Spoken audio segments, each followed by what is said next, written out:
Cloud Computing, ou computação em nuvem. Esse é o tema do nosso vídeo de hoje.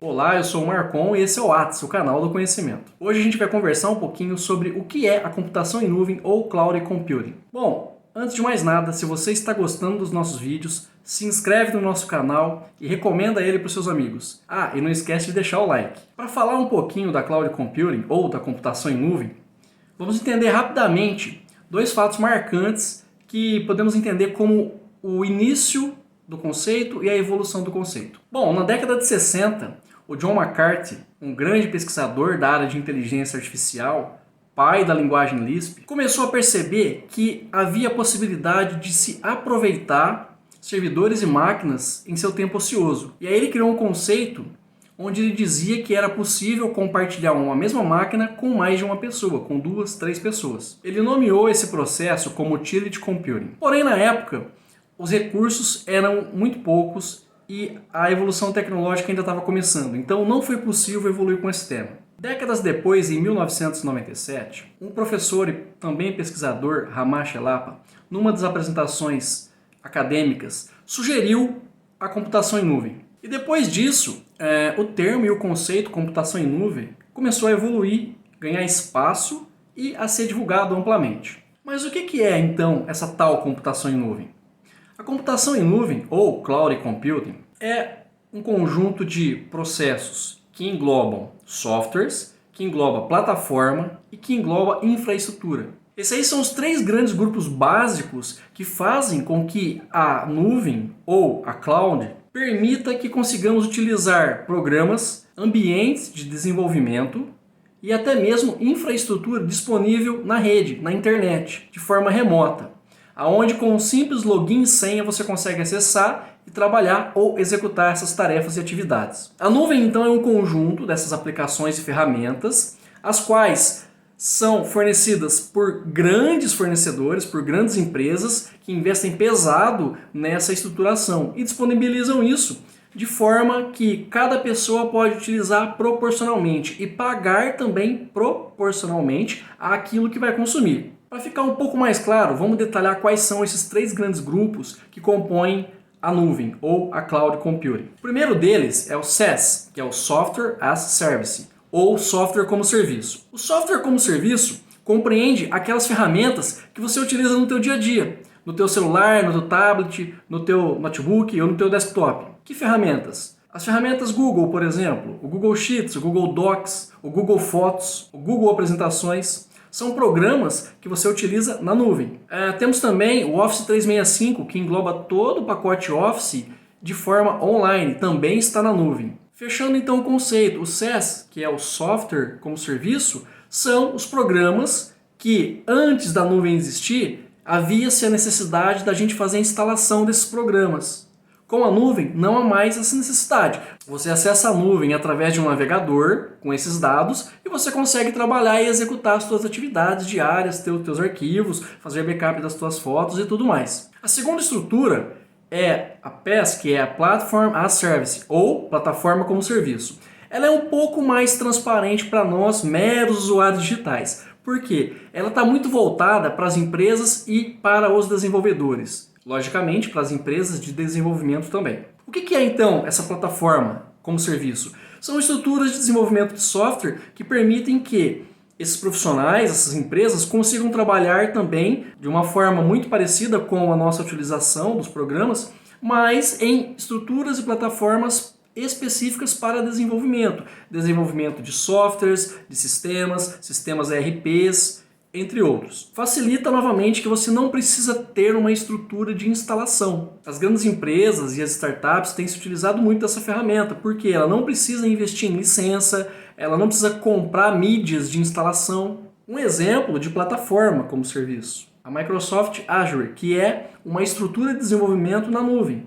Então, as empresas de desenvolvimento, os programadores, podem utilizar essa ferramenta, também estão trabalhando na nuvem. O terceiro grande grupo é o IaaS, que é o Infrastructure as Service, ou infraestrutura como serviço. Se a plataforma como serviço é transparente, a infraestrutura é mais ainda, porque ela é 100% voltada para as empresas.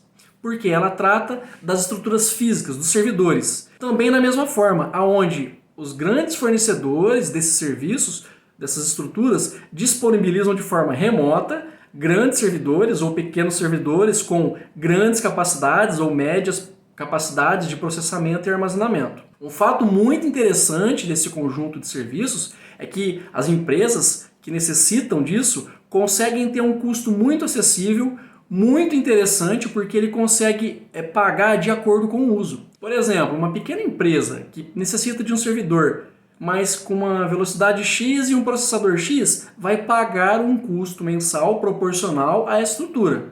Se eu vou para uma grande empresa que precisa desse mesmo servidor, porém com uma velocidade de 5x e uma capacidade de 5x, ele vai pagar o custo proporcional a esse crescimento. Então, uma parte muito interessante dessa estrutura do serviço de infraestrutura é que as empresas podem adequar o custo que é gasto, que é investido na estrutura de servidores de acordo com a capacidade. Ou seja, se ela precisa de mais processamento, ela paga um pouco a mais. Se passou o período, ela tem necessidade de reduzir esse processamento, essa capacidade de armazenamento, ela pode muito bem chamar o seu fornecedor e ajustar isso no contrato e pagar um pouco menos proporcional. Com relação à infraestrutura ou a servidores, a gente tem um grande player, que é muito conhecido, que é a Amazon AWS, Amazon Web Services. Ela disponibiliza esses servidores e você contrata eles na capacidade ou densidade que você precisa. Então a gente tem três grandes grupos que são os programas, que a gente acessa, a gente tem as plataformas de desenvolvimento, que também é uma ferramenta onde pode fazer outros programas, e a gente tem os servidores, que são as máquinas que fazem os processamentos, os armazenamentos e disponibilizam os dados para as empresas. Um fato muito interessante para a gente caracterizar a nuvem e saber, eu estou usando nuvem ou não, são dois pontos que a gente falou até agora, que é a questão de não precisar ter o processo de instalação. Então você não precisa ter uma mídia, você não precisa adquirir uma licença, você não precisa fisicamente instalar esses programas ou essas plataformas no seu local de trabalho ou no seu computador ou na sua empresa. Você simplesmente acessa a internet e utiliza, simples assim. No caso dos servidores, que é voltado para as empresas, você não tem necessidade de adquirir fisicamente um servidor. Você não precisa comprar um servidor, receber esse servidor, colocar ele fisicamente lá na tua empresa, numa sala climatizada que segue os padrões e as boas práticas de implantação e construção de um servidor. Isso tudo torna o sistema muito interessante economicamente falando. Interessante para quem está comprando, porque vai pagar proporcional ao uso, e interessante para quem está fornecendo, porque permite uma flexibilização muito grande, uma vez que a disponibilidade é feita através de um login e senha. Para a gente, isso é uma coisa cada vez mais natural. Por exemplo, no teu celular Android, que já vem com as ferramentas, os pacotes da Google, você já tem ali logo de cara uma nuvem que é a nuvem dos programas. Então, quando você conecta no teu celular e começa a trabalhar numa planilha, você está trabalhando na nuvem. Aí você pergunta, Marcon, mas isso aí está onde? Essa nuvem está onde? Bom, essa nuvem está gravada, está trabalhando dentro de servidores que estão espalhados pelo mundo todo. Então o teu arquivo, a tua planilha, o teu documento Word, a tua foto que você fez backup, ela pode estar armazenada em qualquer lugar do mundo. Sim, você pode estar aqui no Brasil e estar guardando as suas fotos nos Estados Unidos, no Japão, na China, em qualquer lugar. Um outro fator que caracteriza a nuvem também é a questão da mobilidade. Por quê? Vamos pegar o seguinte exemplo. Quando você trabalha numa empresa que você trabalha muito com computador e você chega na empresa e cria uma planilha, sei lá, uma planilha de vendas. Então essa planilha, no método antigo, que não é nuvem, você grava ela no teu computador fisicamente. Aí você vai para casa e fala, nossa, não terminei a planilha, vou ter que terminar ela em casa. Você tem que ter o trabalho de gravar esse arquivo num pendrive, levar esse pendrive fisicamente para tua casa, chegar no teu computador, plugar o pendrive, baixar esse arquivo e continuar trabalhando nele. No caso da nuvem, pessoal, você simplesmente vai fazer o quê? Vamos lá, na nuvem. Estou trabalhando na planilha.